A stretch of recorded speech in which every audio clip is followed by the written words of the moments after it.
Hello student, welcome to TSN। Good morning student.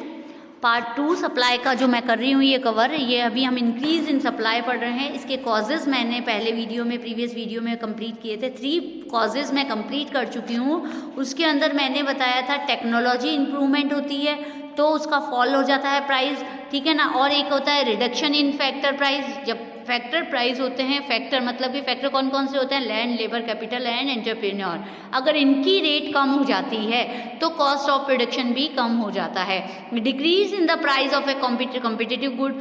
अगर हमारी कोई सब्स्टिट्यूट गुड है, चाय की जगह कॉफ़ी हो जाता है, तो उसकी अगर प्राइस गिर जाती है तो भी हमारे क्या है, एक्साइटिंग प्राइस कम हो जाता है और प्रोडक्शन कॉस्ट कम हो जाती है। नेक्स्ट आता है increase in number of firms of the industry. अगर इंक्रीज फर्म्स, जो एक मार्केट है उसके अंदर फर्म्स और आ जाती है तो वो प्रोडक्शन क्या होता है, ज़्यादा हो जाता है। It causes increase in market of supply.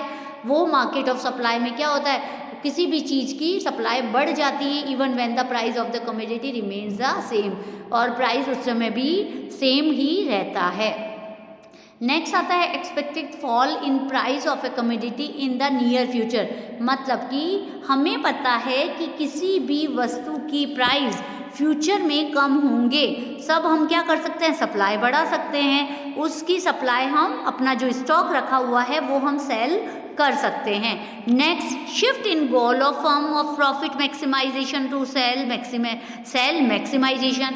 मतलब एक फर्म अगर पहले प्रॉफिट का अपना एम बना के चलती है और उसमें उसको लॉस हो रहा होता है तो वो क्या करती है, सेल को मैक्सिमाइजेशन कर देती है। अपने गोल को हटाकर change sell to leads to higher supply even the price is same. यदि प्राइस सेम है फिर भी वो सप्लाई बढ़ा सकती है। सो स्टूडेंट, सप्लाई के इंक्रीज ऑफ सप्लाई के क्या क्या पॉइंट्स थे मैं कवर कर चुकी हूँ। लास्ट पॉइंट है हमारा डिक्रीज इन टैक्सेशन और grant of subsidy related to production.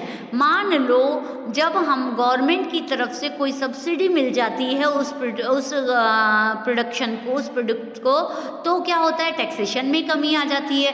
This includes the producer to decrease supply when the price is remain same. So यहाँ हमने क्या पढ़ा, कुछ चीज़ें पढ़ी, वो हमें इंक्रीज इन सप्लाई बताता है। सो स्टूडेंट, हम इसका समराइज करेंगे। Increase in supply is basically related to fall a cost of production. Main है, यदि हमारी सप्लाई बढ़ती है तो उसका कारण है कॉस्ट ऑफ प्रोडक्शन का कम होना। द कॉस्ट ऑफ प्रोडक्शन में ऑन टू, इसमें किस किस में होता है, बेटर टेक्नोलॉजी से, इनपुट प्राइस के, और कट इन टैक्सेशन। ये 3 मेन पॉइंट आप इसको समराइज कर सकते हैं। सो यहाँ मेरा कंप्लीट होता है इंक्रीज इन सप्लाई। अब आता है student decrease in supply. Supply का कम होना किन किन कारणों पर डिपेंड करता है।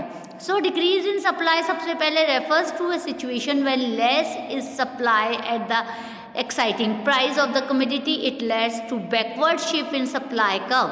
अभी तक हमने इंक्रीज पढ़ा तो स्टूडेंट उसका कर्व था हमारे पास ऐसा, ये कांस्टेंट प्राइस थे। यहाँ से हमारा एक कर्व यहाँ आ गया तो ये हो गया इंक्रीज, मतलब कि बढ़ गया। अब डिक्रीज में हमारा सेम वैसा ही आता है, प्राइस कांस्टेंट रहते हैं। पहले ये सप्लाई कर्व था, अब सप्लाई कर्व कौन सा हो गया, ये वाला। मतलब कि क्वांटिटी में Q1 से लेके Q पे आना is called decrease in supply. यहाँ एक डायग्राम दिया हुआ है, आपको इस डायग्राम को अच्छी तरह देखेंगे।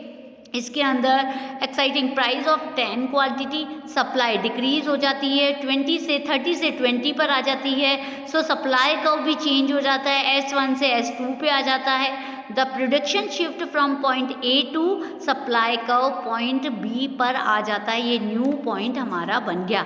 यहाँ आपको A पॉइंट नज़र आ रहा है, A से हमारा सप्लाई कर्व क्या आता है, B पे आ जाता है। तो मतलब कि ये जो क्वांटिटी की जो कमी है ये हमारा सप्लाई कर्व डिक्रीजिंग बताता है।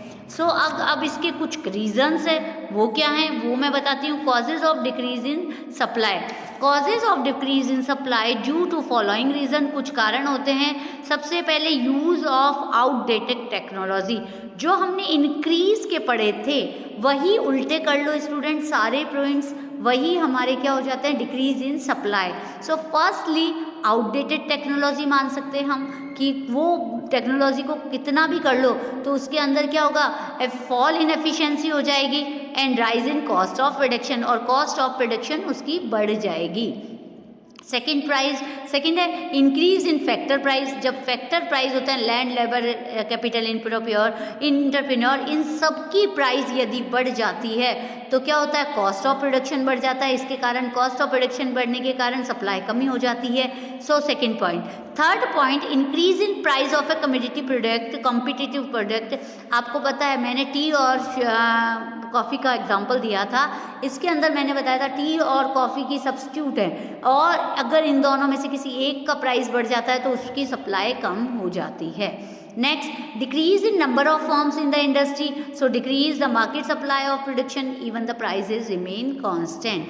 जब इंडस्ट्री के अंदर कोई फर्म हट जाती है या कुछ फर्म चली जाती है तो क्या होता है, प्रोडक्शन में कमी आ जाती है। जब प्रोडक्शन में कमी आ जाएगी तो प्राइस तो वही रहेंगे, परंतु क्या होगा, सप्लाई में कमी आ जाती है। Expected rise in price of the commodity of near future. मान लो फ्यूचर के अंदर हमें लग रहा है कि उस कमोडिटी की प्राइस क्या होगी, बढ़ जाएगी, इसके कारण मैं उसका स्टॉक कर लूँगी। So production of reduce their current supply, और वो उसका स्टॉक होने से क्या होता है, सप्लाई में कमी आ जाती है। Shift in goal to a form to sell maximisation to profit maximisation. आपको पता है जब इंक्रीज इन सप्लाई में क्या किया था, उन्होंने सेल मैक्सिमाइजेशन का गोल बनाया था। जब सप्लाई कम होती है तो मैक्सिमाइजेशन का वो जो गोल है फर्म का, वो क्या कहलाता है, वो चेंज हो जाता है और उसके अंदर क्या होता है, प्रॉफिट मैक्सिमाइजेशन हो जाता है। सो इंक्रीज इन टैक्सेशन, अब से टैक्सेशन में भी बढ़ जाता है तो क्या होता है, सप्लाई में कमी आ जाती है। सो ये सारे रीजंस आपको पता है, इसकी समराइजेशन करती हूँ मैं।